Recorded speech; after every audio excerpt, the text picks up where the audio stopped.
Sa apalit naman tayo, kapatid na Rick Erese. Go ahead, Pampanga. Apo, kapayapaan po ang bati namin sa lahat at magandang gabi. Narito po si Mr. Rolando Patrimonio. Ako po, taga Mindanao, General Santos, Uhaw. Ito po ang itatanong ko. Sa Katoliko po, may Holy Week. Bakit sa dating daan, walang Holy Week? Wala po kaming Holy Week, kapatid. Meron kami Holy Year. Sa inyo, week lang, sa amin, year. Kasi po sa inyo, week, maiksi lang. Isang linggo lang kayong banal. Sa iglesyang totoo, Holy Year, hindi Holy Week. Basahin natin ang 4:16 ng Lucas.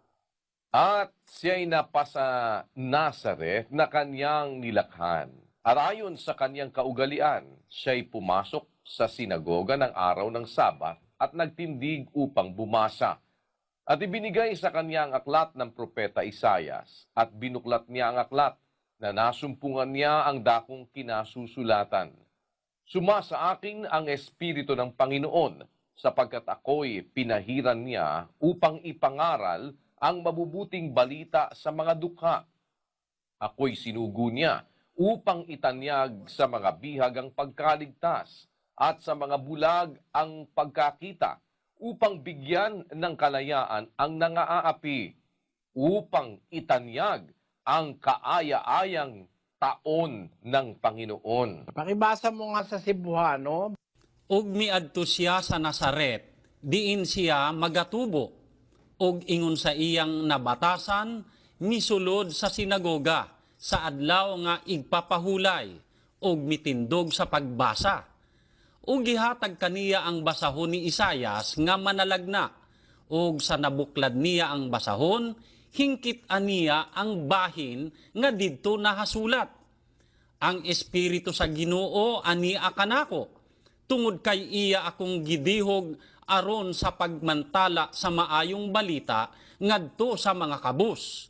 Iya akong gisugo sa pag-ayo sa mga masulubong kasing-kasing, sa pagwali sa kagawasan sa mga bihag, o sa pagpahiuli sa igtatanaw sa mga buta, sa paghatag kagawasan sa mga gipiutan, sa pagmantala sa nahimot ang tuig sa Ginoo. Pagmantala sa nahitmo ang tuig sa Ginoo. Ayon. Ang tuig sa Ginoo ay balaan. Kaya Holy Year.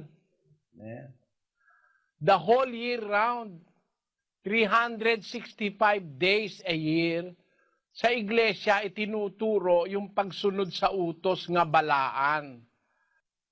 Ang utos, balaan. Ang kasuguan, balaan. Pag sumunod ka sa kasuguan, maging balaan ka man. Kaya, pati yung buong taon, balaan. Holy Year. Nahimot ang tuig sa Ginoo. Sana naunawaan mo yung sagot ko, kapatid na Rolando. No? Salamat po. Salamat din po. Balik po kayo sa susunod. Huwag kayong magagalit. Salamat po, kapatid na Rolando Patrimonio. Sa Bulacan naman po tayo, andon si kapatid na Edwin Magdaro. Go ahead, Bulacan, please. Opo, kapatid na Daniel, kapatid na Eli, maraming salamat po sa Diyos. Ang panauhin po natin dito na magtatanong ay si kapatid na Dante Orolfo. Isa po siyang Katoliko at 45 taong gulang. Sige po, kapatid. Tanong ko lang po mula po ito sa angkan ni Kristo, ito si David. Di ba po ang ama ni Jose ay si Jacob? Ang asawa ni Jose po si Maria. Ngunit po, nung magdalang tao si Maria po nanaginip po si Jose na patulog. Nakakita sa panaginip yung isang anghel, sinabihan si Jose na, Jose, anak ni David, Sino po ba sila, sino po ba doon sa dalawa ang ama ni Joseo? At ang pangalawa kong tanong ko po lang na dito po sa sanlibutan, yung 1,000 taon, dito po sa sanlibutan po, o sa Panginoon po, isang araw lang po ba sa Kanya? Yan lang po. Salamat kapatid na Dante, ano? Gusto kong basahin sa iyo yung Mateo 1:1 muna. Basahin ko lang, ano, kapatid? Ang aklat ng lahi ni Hesukristo na anak ni David, na anak ni Abraham. Kita mo, no? Ito palang aklat ng Mateo, aklat ng lahi ni Hesukristo, na anak ni David, na anak ni Abraham. Si Kristo pala anak din ni Abraham eh. Pero anak din siya ni David. Kasi ang pinag-uusapan dito lahi na, hindi pamilya lang, kapatid. Sana naintindihan mo ha? Ang pinag-uusapan dito hindi pamilya lang kundi lahi. No? Parang tayo sa lahi ng tao, anak tayo ni Eva lahat. Pero ang nanay mo hindi si Eva. Pero anak ka ni Eva. 3:20 ng Henesis. At tinawag na Eva ng lalaki ang kaniyang asawa sapagkat siya ang naging ina ng lahat ng mga nabubuhay. Si Eva ang naging ina ng lahat ng nabubuhay. She was the mother of all living. Kaya tayong lahat anak ni Eva. Yun nga nasa pasyon eh. Lalong dakila ang sala ng tanang anak ni Eva. Anakin ay idolatria, kahit ano'y sinasamba, pinaparang Diyos nila. Ayun, liwanag sa pasyon, ano? Lalong dakila ang sala ng tanang anak ni Eva. Anakin ay idolatria,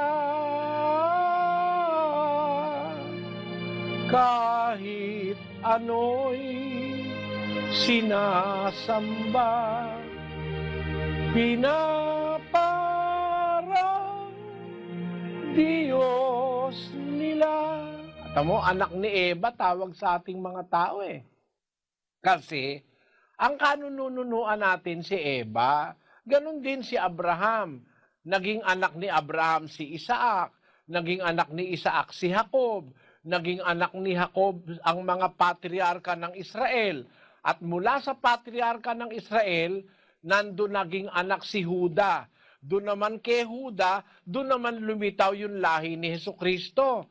Kaya si Kristo, anak ni Abraham. Anak, pagka lahi ang pag-uusapan, anak siya ni Abraham, anak siya ni David. Pero pagka pamilya na, palit na ng palitang usapan, anak siya ni Jose, na anak ni Jacob. Naintindihan mo, kapatid na Dante? Salamat po. Ngayon, yung isa pang tanong mo, salamat sa Diyos, naintindihan mo, no? Ang isa pang tanong mo, kapatid, yun bang 1,000 taon sa sanlibutan, isang araw lang ba sa Panginoon yon? Yun ang paniwala ng ibang mga pastor. Pero hindi ganun ang nasa Biblia. Basahin natin yung nasa Biblia. 2 Pedro 3:8. Datapwat huwag ninyong kalimutan, mga minamahal, ang isang bagay na ito, na ang isang araw sa Panginoon ay katulad ng 1,000 taon, at ang 1,000 taon ay katulad ng isang araw. Wala sinasabi niya 1,000 taon sa sanlibutan, wala nun. Kundi ang sabi ni San Pedro, huwag niyong kakalimutan, mga minamahal, para sa Panginoon, pareho lang yung 1,000 taon at saka isang araw. Yung isang araw at saka 1,000 taon, pareho lang sa Diyos. Katulad, ang salitang katulad, pareho. Pagka sa Diyos, para sa Kanya, isang araw, at saka 1,000 taon, pareho lang yon. Bakit? Eternal kasi siya eh. Sa ating mga tao, kasi namamatay tayo, hindi pareho yung isang araw at 1,000 taon. Bakit? Mabubuhay ka ng isang araw, pero hindi ka mabubuhay ng 1,000 taon. Sa Diyos, kahit kailan, buhay siya, hindi naman siya namamatay. Kaya lumalabas, kapatid, pareho lang para sa Kanya yung 1,000 taon saka isang araw. Parang ganito, bigyan kita halimbawa. No? Sa isang bilyonaryo, marami siyang bilyon-bilyon, kagaya ni Bill Gates, yung nakaimbento sa computer. Ano? Bilyon-bilyon yung pera nun eh. Pareho lang sa kanya yung 1,000,000 at saka 100,000 eh. Pareho lang yun. Kahit 1,000,000 pa, kapareho lang yun ng 100,000 sa kanya. Kahit 100,000, pareho lang na 1,000,000. Kasi baliwala lang sa kanya yun eh. Ang dai-dai niyang pera eh. Ang 1,000,000,000 kasi ay 1,000,000,000. Ang 1,000,000,000, 1,000,000,000. Napakaraing pera nun, napakaraing milyon nun.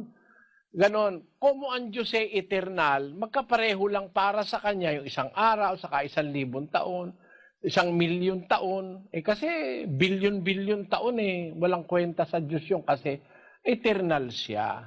Sana po naunawaan mo, kapatid na Dante. Salamat po. Attend kayo ng ating indoctrination session. Salamat po sa Qatar.